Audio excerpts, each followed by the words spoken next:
Good morning 10th class. आज शुरू करते हैं हम सेकंड चैप्टर जिसका नाम है बाल गोविंद भगत और जिसके लेखक है रामकृष्ण बेनीपुरी जी। बच्चों, इस पाठ में एक रेखा चित्र खींचा गया है बाल गोविंद भगत नाम के शख्स का। ठीक है, इससे लेखक ने ये उद्घाटन किया है कि जो मनुष्यता, लोक संस्कृति और सामूहिक चेतना का प्रतीक है, वेशभूषा या बाह्य अनुष्ठानों से कोई सन्यासी नहीं होता। सन्यास का आधार जीवन के मानवीय सरोकार होते हैं। बाल गोविंद भगत इसी आधार पर लेखक को सन्यासी लगते हैं। यह पाठ सामाजिक रूढ़ियों पर भी प्रहार करता है। इस रेखा चित्र की एक विशेषता यह है कि बाल गोविंद भगत के माध्यम से ग्रामीण जीवन की सजीव झांकी देखने को मिलती है। बच्चों, इस पाठ में 3-4 चीजें आपका विशेष आकर्षण का केंद्र रहेगी। पहली बात, जैसे कि यहाँ पर पाठ के सारांश में बताई कि कोई व्यक्ति सिर्फ वेशभूषा से सन्यासी नहीं होता, उसका आचरण सन्यासियों जैसा होना चाहिए। जैसे कि गीता जी में भी भगवान श्री कृष्ण ने कहा है कि आप अगर अपने परिवार में रहकर अपने कर्तव्यों का पालन करोगे तो वो भी मेरी भक्ति ही कहलाएगी। तो यहाँ पर जरूरी नहीं कि आप ईश्वर भक्ति करना चाहते हो तो आपको हिमालय की कंदराओं में ही जाना पड़ेगा। आप घर पे रखकर भी ईश्वर की भक्ति कर सकते हैं। तो एक बात तो ये। दूसरी बात बताई है यहाँ पर ग्रामीण जीवन की झांकी। जो पाठ में वर्णन आपको पढ़ने को मिलेगा उससे ग्रामीण जो रूटीन होता है, जो उनकी दिनचर्या होती है, उसके बारे में आपको बहुत कुछ जानकारी मिलेगी। और तीसरी चीज, जो प्राचीन रूढ़ियां हमारे समाज में चली आ रही है उसका कटाक्ष भी और उसका जो तोड़ है वो भी आपको इस पाठ में पढ़ने को मिलेगा। तो जो पाठ शुरू करते हैं कि बाल गोविंद, सबसे पहले यहाँ पर बाल गोविंद भगत जी का वर्णन आ रहा है, उनकी कद काठी, उनकी वेशभूषा का वर्णन आ रहा है। तो देखो कि बाल गोविंद भगत मंझले कद के गोरे चिट्टे आदमी थे। 60 से ऊपर के ही होंगे, कोई फिक्स आयु उनकी पता नहीं है, लेकिन उनके देखने से ऐसा लगता था जैसे 60 साल से अधिक के वो जरूर होंगे। बाल पक गए थे, यानी कि बाल सफेद हो चुके थे। लंबी दाढ़ी या जटाजूट तो नहीं रखते थे, किंतु हमेशा उनका चेहरा सफेद बालों से ही जगमग किए रहता। उनके साधु सन्यासियों जैसे लंबी लंबी वो कट्ठी सी जटाएं और दाढ़ी मूछें नहीं थी, लेकिन चेहरा एक भरा भरा सफेद बालों से भरा भरा था। कपड़े बिल्कुल कम पहनते थे। कमर में सिर्फ एक लंगोटी थी और सिर में कबीर पंथियों की सी कनपटी टोपी। जैसे कबीरदास जी का फोटो आपने कभी देखा हो तो खाली एक कपड़ा सा लपेटा हुआ होता है, बीच में भी खाली और कान के इधर से भी खाली। तो वैसा पगड़ी जैसा वो कपड़ा सर पर लपेट के रखते थे और खाली एक लंगोटी धारण करते थे। यहाँ पर कबीर पंथियों जैसा नाम इसलिए लिया है क्योंकि बाल गोविंद भगत जी कबीर को ही मानते थे। तो मस्तक पर हमेशा उनके रामानंदी चंदन रहता था, जो नाक के एक छोर से ही औरतों के टीके की तरह शुरू होता, यानी यहाँ से शुरू होकर यहाँ तक, बिंदी से लेकर मांग तक लंबा वो तिलक लगाए रहते थे चंदन का। गले में तुलसी की जड़ों की एक बेडोल माला बांधे रहते हैं। तुलसी के बीज जो होते हैं ना, तुलसी की जो कंठी धारण की जाती है, वैसे ही कंठी उनके गले में हमेशा रहती थी। ऊपर की तस्वीर से यह माना जाए कि बाल गोविंद भगत साधु थे तो गलत होगा। ठीक है, तो यह तस्वीर या मतलब उनकी जो वेशभूषा का वर्णन पाठ में किया गया है, हम ऐसा अंदाजा लगा सकते हैं कि शायद वो सन्यासी थे, लेकिन लेखक कह रहे हैं नहीं, वो सन्यासी नहीं थे, वो पूरी तरह से गृहस्थ थे। उनका एक भरा पूरा परिवार था। पत्नी को तो नहीं देखा गया, लेकिन पुत्र था, पुत्र की वधू थी। तो इस तरह से उनका एक पूरा भरा परिवार था, साफ सुथरा घर था गाँव में। तो जैसे कि पाठ में आगे आएगा, खेती बाड़ी करते थे, परिवार भी थे। ठीक है, साधु की सब परिभाषाओं में खरे उतरने वाले। कबीर को साहब मानते थे, यानी कि कबीर को ही वो ईश्वर मानते थे। उन्हीं के गीतों को गाते, उन्हीं के आदेशों पर चलते। कबीर ने अपने साथियों और शब्द में जो ज्ञान दिया है, बाल गोविंद भगत जी उनको बड़ा मानते थे और उन्हीं के पदों को, उनकी साखियों को वो गाकर अपना जीवन यापन करते थे। ठीक है, खेती बाड़ी भी उनकी खूब अच्छी होती थी, लेकिन उनका एक नियम था कि खेती बाड़ी से जो भी उपजता सबसे पहले वो कबीर मठ में जरूर जाते, वहां पर चढ़ाते और उसके बदले में जो उनको मिलता उन्हीं से उनका गुजर बसर हुआ करता था। इन सब के ऊपर लेखक मुक्त होते हैं उनके गान पर। वो कबीर की साखियों का, शब्द का इतना सुंदर गान करते कि लोग दांतों तले अंगुलियां दबाते थे।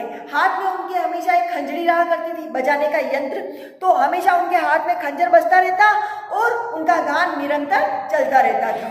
आषाढ़ की रिमझिम है। अब देखो यहाँ पर गांव का वर्णन बता रहे हैं। आषाढ़ का दिनों बच्चों जैसे कि अभी आने ही वाला है, तो आषाढ़ के दिनों में क्या होता है, बीजारोपण होता है, खेतों में हल चलाया जाता है, गांव पर खेतों में चहल पहल ज्यादा हो जाती है। तो देखो यही सीन है यहाँ पर कि आषाढ़ की रिमझिम है, समूचा गांव खेतों में उतर पड़ा है, कहीं हल चल रहे हैं, कहीं रोपनी हो रही है। रोपनी मतलब बीजों को रोपा जा रहा है। धान के पानी भरे खेतों में बच्चे उछल रहे हैं, बच्चे भी उछल कूद करते ही हैं। औरतें कलेवा लेकर मेड़ पर बैठी है। कलेवा यानी कि नाश्ता। भाई घर वाले सारा खेती बाड़ी करते थे, तो घर की औरतें जो थे उनके खेतों पर ही उनके लिए भोजन गांठ में बांध कर ले जाया करती है। तो आपने कभी देखा होगा। तो वही वहाँ गांव में औरतें उनकी खेतों की मेड़ों पर यानी दीवारों पर, कोट पर वो कलेवा लेकर, नाश्ता लेकर बैठी हुई है।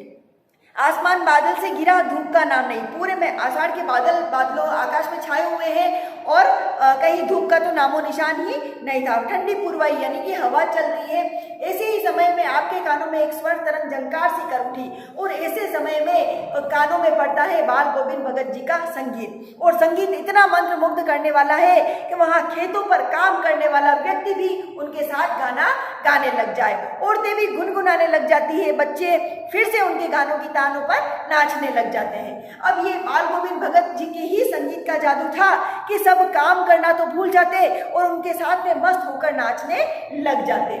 भादों की वह अंधेरी अधरतिया।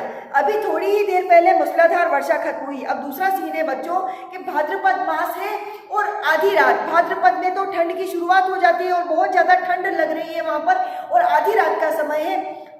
बादलों की गरज, बिजली की तड़प में आपने कुछ नहीं सुना हो, किंतु अब झिल्ली की डकार, डाकुओं की टरटर बाल गोविंद भगत के संगीत को अपने कोलाहल में डुबा नहीं सकती। मतलब इतना बारिश वाला वातावरण, ठंड वाला वातावरण। कहने का मतलब यहाँ पर लेखक का ऐसा है कि कोई भी मौसम बाल गोविंद भगत जी के संगीत को दबा नहीं सकता था। ठीक है। और उसी के साथ में खंजड़ी निमक निमक बज रही। उन्होंने हाथ में जो खंजड़ी ले रखी थी वो बराबर वो बजाए जा रहे थे और गाना गा रहे थे कि गोदी में पिएवा चमक उठे सखिया चियूक उठे ना। हाँ पिया तो गोद में ही है, किंतु वह समझती है वह अकेली है, चमक उठती है चियूक उठती है। यहाँ पर एक गीत है कबीर दास जी का, वो गाए जा रहे हैं और बराबर उनकी खंजड़ी बज रही है। उनका मौसम से उनको कोई लेना देना नहीं। उसी भरे बादलों वाले भादों की आधी रात में उनका यह गाना अंधेरे में अकस्मात कौन उठने वाली बिजली की तरह किसे न चौंका देता। अब आधी रात में भी कोई इंसान गीत गाएगा तो सब तो चौंक कर उठेंगी। वही दिन उनके साथ हमेशा हुआ करता था। अरे अब सारा संसार निस्तब्धता में सोया हुआ है और बाल गोविंद भगत का संगीत जाग रहा है, जगा रहा है। तेरी गठरी में लागा चोर मुसाफिर जाग रहे। वो पूरी दुनिया तो जिस समय सोया करती है वो उस समय गीत गाया करते थे और दुनिया को जगाया करते थे।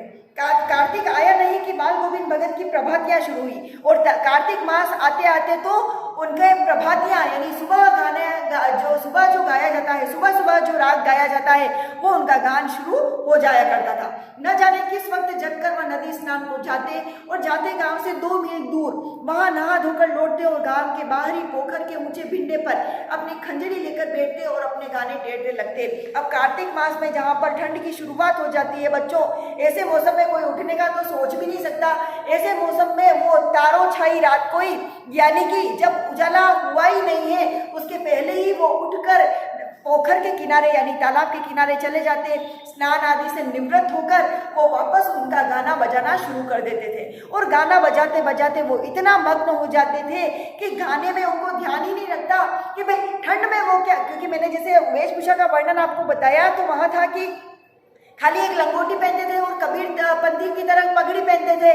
तो ठंड में थोड़ा बहुत ज्यादा ठंड लगने पर वो एक कमली यानी काली कंबल जरूर ओढ़ के रखते थे। तो कार्तिक मास में जब वो सुबह सुबह नहाने जाते और वापस आते, जब भी उनका गाना चलता रहता तो ऐसे समय में कंबल उनके शरीर से कब हट जाती उनको पता भी नहीं रहता। वो इतना गाने में मशगूल हो जाया करते थे कि ऐसे समय में साधारण व्यक्ति तो उठता भी नहीं है और वो उनका सारा काम पूरा करके गाना गाने में मस्त हो जाते। ठीक है। अब ऐसा ही यहाँ पर बाल गोविंद भगत जी संगीत मतलब कबीर पंथी इतने दृढ़ता से वो पालन करते थे कबीर का पंथ कि सबसे ज्यादा चरम उत्कर्ष तो उनका तब दिखा जब उनके पुत्र की मृत्यु हो गई। पुत्र सीधा साधा सा कमजोर था। बाल गोविंद भगत जी का ऐसा मानना था कि ऐसे व्यक्तियों को देखभाल की ज्यादा जरूरत होती है, उनको प्यार की भी ज्यादा जरूरत होती है। तो ऐसा ही बताया कि एक बार जब उनके पुत्र का बीमार था तो गांव वालों ने ज़्यादा ध्यान दिया नहीं, लेकिन जब उनके पुत्र की मृत्यु हो गई तब भी बाल गोविंद भगत जी का संगीत बंद नहीं हुआ। वहां पर आपको देखने को मिलेगा कि एक तरफ पुत्र की लाश रखी हुई है, लाश पर सफेद वस्त्र ओढ़ाया गया है और उनके घर के आंगन में जो तितर बितर छोटे मोटे से रंग बिरंगे फूल थे वो फूल उस लाश पर रखे हुए हैं, उस पार्थिव शरीर पर रखे हुए हैं और बाल गोविंद भगत जी निरंतर अपना गान गाए जा रहे हैं, अपना गीत गाए जा रहे हैं। अंदर पुत्र वधू रो रही है और गांव वाली औरतें पुत्र वधू को चुप कराने का प्रयास कर रही है। कभी कभी बाल गोविंद भगत जी भी अपना संगीत बीच में रोककर पुत्र वधू को समझाने जाते हैं कि तू रो मत, ये तो आनंद मनाने का दिन है, ये उत्साह मनाने का दिन है कि आत्मा का परमात्मा से मिलन हो गया। जैसे कि बच्चों अपन ने कबीरदास जी के बहुत सारे पद साखियां पढ़ी है, तो उनमें मैंने आपको बताया था ना, कबीरदास जी का ऐसा मानना था कि जो आत्मा है वो परमात्मा का ही अंग है और कबीरदास जी का ऐसा मानना था कि परमात्मा रूपी प्रेमी से जब आत्मा रूपी प्रेमिका अलग हो जाती है तो वो विरह भोगती है और जब सांसारिक सागर से वो पार होकर वापस परमात्मा से मिलती है तभी उसे चरम सुख का आनंद मिलता है। तो यही बात बाल गोविंद भगत जी भी मानने वाले थे। तो पुत्र वधू को वो यही कहकर समझाते हैं कि तुम्हें तो खुश होना चाहिए कि तुम्हारे पति का आज परमात्मा से मिलन हो गया, तुम रो मत। तो इस तरह से ऐसे अवसर पर भी, ऐसे कठिन अवसर पर भी जब उनका गीत बंद नहीं हुआ तो फिर उनकी साधना का तो कहना ही किया। अब एक बात और है कि उन्होंने रूढ़िवादी परंपराओं को भी कभी नहीं माना था। जब पुत्र की मृत्यु हो गई, पुत्र वधू विधवा हो गई, तो उन्होंने जैसे ही श्राद्ध के दिन पूरे हुए, जैसे माना जाता है ना 12 या 13 दिन कंप्लीट करके जब सूतक उतरता है, जब मृत्यु के पूरे दिन हो जाते हैं उसके बाद वापस नॉर्मल से दिनचर्या चालू हो जाती है। तो जैसे ही उनके पुत्र की क्रिया, ये अंतिम क्रिया के कार्य दिवस पूरे हुए उसके बाद उन्होंने पुत्र वधू के भाई को बुलाया और उसको यह कहकर अपनी पुत्र वधू को उसके साथ विदा किया कि इसकी दूसरी शादी करवा देना। पुत्र वधू बार बार हाथ जोड़कर मिन्नतें करती रही कि नहीं, अगर मैं चली गई तो आपका बुढ़ापे में सहारा कौन बनेगा, आपको बुढ़ापे में खाना बनाकर कौन खिलाएगा, आपको पानी भी पिलाने वाला कौन होगा। तो वो पुत्र वधू को धमकी देते हैं कि अगर तुम तुम्हारे भाई के साथ नहीं गई तो मैं घर छोड़कर चला जाऊंगा। अब बेचारी इतनी अगर धमकी पाकर क्या करती, तो उसको भी अपने भाई के साथ जाना पड़ा। इधर जैसा बाल गोविंद भगत जी का स्वभाव था, उनकी मौत भी उनके अनुरूप ही हुई। अंतिम दिनों में वो गंगा नदी के किनारे गंगा पर जाते ही थे, कुंभ स्नान करने जाते ही थे और वही था उनका भाई, सन्यासी जीव ही था एक तरह से, उनका कोई दुनियादारी से लेना देना तो था नहीं। तो जब भी वो जाते तो लगभग 4-5 दिवस की ये लंबी यात्रा रहती, तो घर से खाकर निकलते और घर आकर ही वापस उपवास तोड़ते थे और ऐसे उपवास के दिनों में भी उनकी साधना कभी कम नहीं पड़ती थी, यानी कि निरंतर ईश्वर का ध्यान, निरंतर कबीर के पदों का गान, यही उनका निरंतर क्रम था। एक बार जब वो वापस लौटे तो उनका खाना खाने के बाद भी उनकी तबीयत सही नहीं हुई, बुखार आता रहा, धीरे धीरे चढ़ता रहा। लोगों ने उनको समझाया कि अब जाना आना, गीत गाना वगैरह, काम करना वगैरह आपको छोड़ना पड़ेगा, धीरे धीरे आप आराम करिए, लेकिन वो नहीं माने, निरंतर काम करते रहे। उनकी साधना में, उनके गान में कहीं कोई अंतर नहीं आया। लेकिन एक शाम ऐसी थी जिस दिन उनके स्वर गाने में टूट रहे थे, ठीक है, और उसके बाद में वही रात उनकी अंतिम रात थी। अगले दिन लोगों ने उनकी प्रभातियां नहीं सुनी, यानी कि सुबह सुबह जो अर्ली मॉर्निंग जो वो गीत गाया करते थे, वो गानों का राग, वो गानों का स्वर लोगों के कान में नहीं पड़ा। लोगों ने जब जाकर देखा तो सिर्फ उनकी खंजरी उनके पास में पड़ी थी और बाल गोविंद भगत जी अब जीवित नहीं बचे थे। तो बच्चों, एक ऐसा रहस्यमय चित्रण, रहस्यमय तो मैं यूं कहूंगी कि जिसने ईश्वर के साथ में ही, ईश्वर के लिए ही कबीरदास जी के पदों के माध्यम से अपना जीव, अपना ध्यान, अपना मन, अपना तन सब कुछ लगा दिया था।